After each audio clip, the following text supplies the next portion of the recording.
Sure, thank you. Yeah, the trade of the day today, it's a doozy, and it's going to be Lucid. We tried to focus on EVs today. I don't know, they've been running, and I think if you focus on certain sectors, it just makes it a little bit easier. So today, if you notice here on the sticky note, we have Lucid on here, and yesterday it was wild. It was ripping up, down, and around, over and back. Today we say, let's be very, very patient. The same thing with Rivian yesterday, but let's be very, very patient and wait for 48 to short. Also, Rivian 87.50, we have those shorts. We have both these trades on. We could have chosen either one for the trade of the day.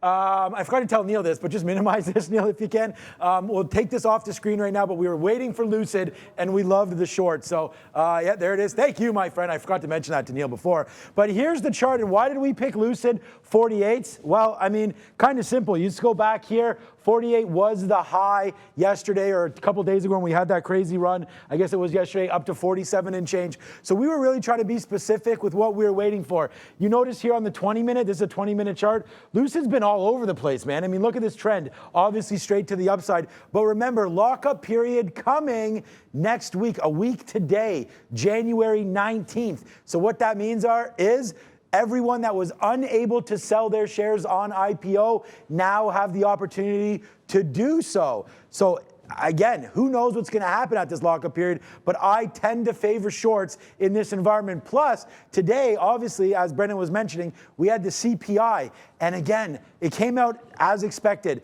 but in a high inflation and then raising interest rate environment, we don't expect a lot of these companies to make money in this environment. Well, they may make money, but we know they'll be punished in the stock market for not having any real earnings. But here we go. So we started right here at 46, we didn't wait exactly for 48 again. We should have, because I would have loved to put the double the position on there. But we start building it right here at about 46.75.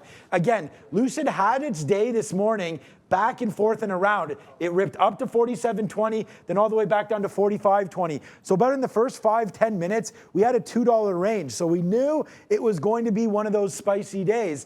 We get the short there, then we put on a much bigger position at the top, which allows us, because again, it's getting closer to 48. So we want to be able to say, you know what, if we're going to lose a significant amount of money, at least we did it at a level that we were happy with. Because in the past, I'd be like, okay, I want to short 48. So I would just take the shorts all the way up, not giving me an opportunity to ever get out really for a true profit. So as it comes back down, that order was just to get some out because we were a little nervous as it was jumping around there. Then all of a sudden we take a piece out at 48, and then you heard me say it, forget about it. We want to be able to hold something. We like the short to the downside. And here it comes, man. The only level of concern for me was right in here, this 44.80 level, which I was like, you know what? We've bounced, Neil was talking about this as well, bounced a couple times off this 44.80, 45 level.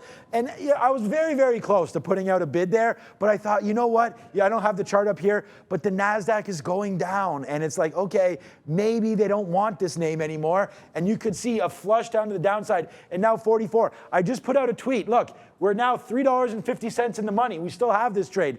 I can't find an area of support where to get out. So I marked down right here as a level, 43 even. We topped out there back on the 5th or 6th. We top out there again on the 7th or 8th.